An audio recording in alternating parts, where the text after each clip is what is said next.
Bueno, buenos días, buenos mediodías, espero que estén almorzando, o que estén en la sobremesa, así que disponen de unos minutos para escucharme a mí. Hoy quería compartir unas reflexiones sobre un libro que me conmovió profundamente cuando lo leí, que se llama La historia íntima de los derechos humanos, escrito por Graciela Fernández Mejide. Es un libro que apareció en 2009, yo lo leí varias veces, pero decidí regalarlo, así que en esta oportunidad no lo voy a exhibir, como suelo hacer. No lo tengo, pero quería hacer un punteo del libro. El libro es sencillamente extraordinario. Cuenta todo, desde el secuestro de su hijo Pablo hasta las condenas obtenidas en el juicio a las juntas. Todos los avatares que ella tuvo que pasar. Ella era una profesora de francés común y corriente de un colegio secundario. Y una noche de 1976, no recuerdo bien si fue en mayo, una patota del ejército entró a la casa de ella y se llevó al hijo. Ella dice que su hijo militaba en el socialismo, lo admite, pero no participaba de organizaciones armadas. Hasta donde ella sabe, y ella afirma, no participaba de organizaciones armadas. Sí era militante por el socialismo y sí tenía contactos, o sea, sí tenía amigos que estaban en la guerrilla armada, en la guerrilla, pero él no. Bueno, este libro es fascinante porque ella cuenta todo, cómo dio un vuelco su vida y eh, cómo a veces la vida digamos que te plantea desafíos imprevistos, totalmente desagradables que tenés que enfrentar. Y bueno, la primera cuestión fue, el primer dilema que se le presentó a ella, dice en el libro, es, bueno, ¿qué hago? ¿Hago la denuncia o no hago la denuncia? Estuvo un día deliberando con su marido sobre si hacían la denuncia o no. Porque estaba el argumento, ella pensaba que si hacían la denuncia, algunos de sus confidentes le decían que hacer la denuncia implicaba agravar la situación del chico. Por otra parte, otros confidentes de ella le decían, no, mira, no hagas la denuncia porque así, unos le decían, hacer la denuncia vas a agravar la situación del chico, pero si no haces la denuncia es más grave porque está en la clandestinidad, tenés que darlo a conocer esto. Cuestiones que ella no sabía qué hacer. Es lo que yo llamo el dilema del secuestrado. Te secuestran a un familiar y te dicen, quiero 10 millones de pesos, no le avises a la policía porque lo matamos. Una cosa así, digamos. Entonces, bueno, en realidad hay que entender que si vos llamás a la policía no va a estar más en riesgo. Desde el momento que alguien secuestró a un familiar tuyo, el riesgo ya está. Cualquier cosa puede pasar. Sin embargo, estuvieron un día debatiéndose entre ella y el marido y las opiniones contrarias de los confidentes y finalmente decidieron hacer la denuncia. Eso se hizo un día después. Ella cuenta el largo periplo que hizo para encontrar a Pablo.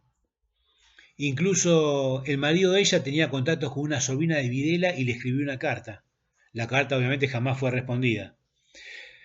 Después, ella cuenta que se dirigió a la Asamblea Permanente de los Derechos Humanos, que se creó en 1975, a pedir información, y que al principio le hacían seguir a ella, porque pensaban que estaba infiltrada, porque había mucha gente infiltrada en esos organismos, y ella fue seguida, lo que se dice los topos, los infiltrados. Las madres surgieron en el 76 y 6 meses después surgieron las abuelas de Plaza de Mayo que se reunían en el conocido café Las Violetas. Ahí se reunían para intercambiar información, brindarse datos. Ella dice que, en el libro, ella dice que deliberadamente, ocultaron el carácter de militantes armados de la mayoría de los desaparecidos. Eso se ocultó para no alimentar la teoría de los dos demonios. Pero ella reconoce que la mayoría de los cautivos en la ESMA eran montoneros, por lo tanto militantes de una organización armada ilegal que cometió secuestros y asesinatos y atentados de todo tipo. Ella reconoce que la mayoría eran montoneros.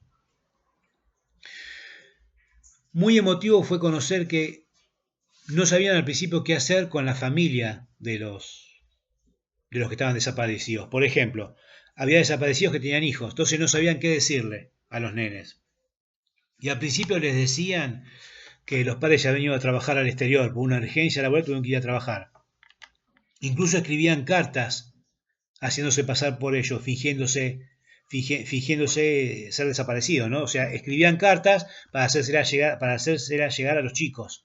Finalmente no se pudo sostener más eso y tuvieron que decirles que tuvieron que decirles que sus padres fueron sustraídos por una fuerza física irresistible, por alguien con mucho poder. Eso fue lo que se le dijo a los hijos de los desaparecidos, a los niños se les dijo eso. Finalmente se les confesó que los padres no estaban trabajando en el exterior, sino que fueron llevados por la fuerza, por una fuerza imposible de resistir.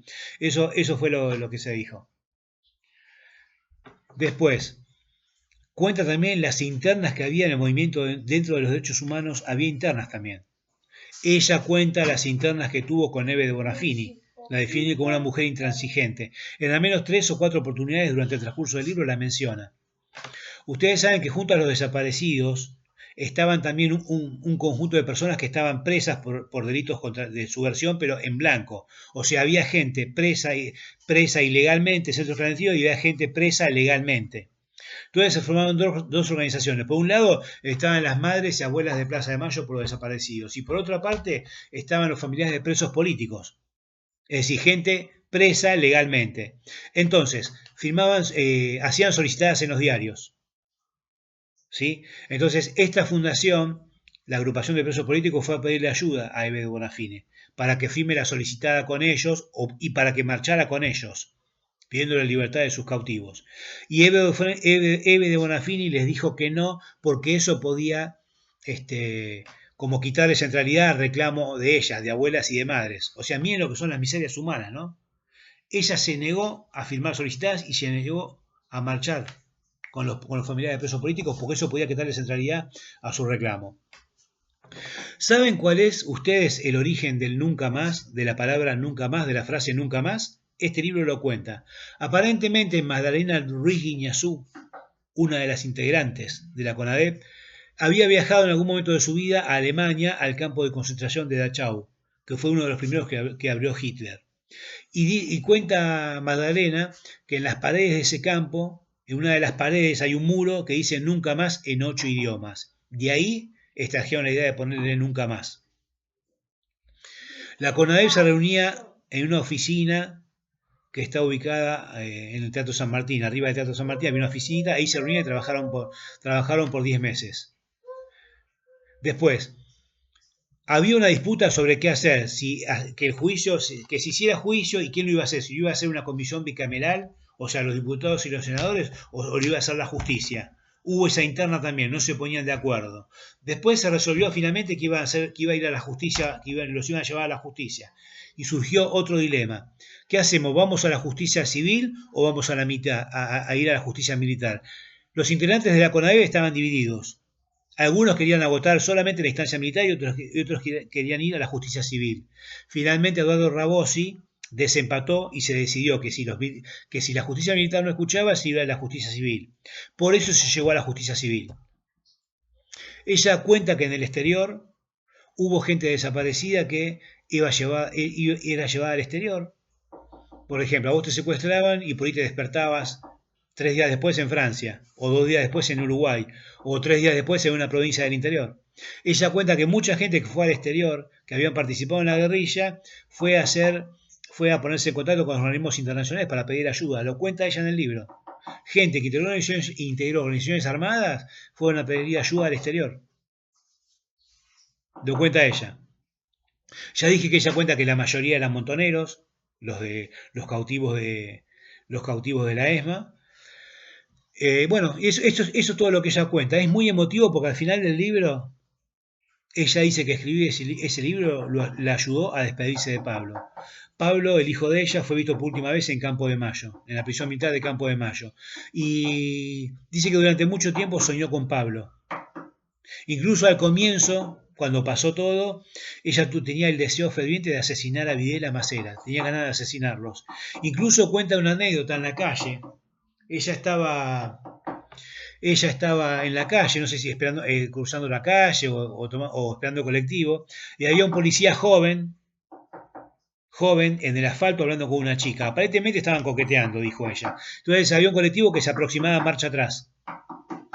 Y ella no supo qué hacer, dice. Si avisarle a la policía para que no, porque en cada uniformado ya veía al enemigo. No sabía qué hacer. Si avisarle al uniformado de que lo iban a pisar o no. Finalmente decidió avisar al uniformado para que no sea pisado. Entonces es un libro muy emotivo porque narra todo, desde el inicio del secuestro, de cómo le cambia la vida a ella hasta el final del juicio a las juntas. Y las idas y vueltas en la justicia, las internas que había. También cuenta que había infiltraciones de los montoneros en los organismos de derechos humanos que la seguían a ella y que cada vez que venía alguien nuevo a presentar un caso hacían un seguimiento, porque podía ser un infiltrado, porque tanto los milicos como los montoneros se infiltraban en esas organizaciones. Era complicado el panorama. Bueno, eso es lo que ella cuenta en el libro. Insisto, te lo súper recomiendo y es muy emotivo, muy, muy emotivo. Te dejo saludos.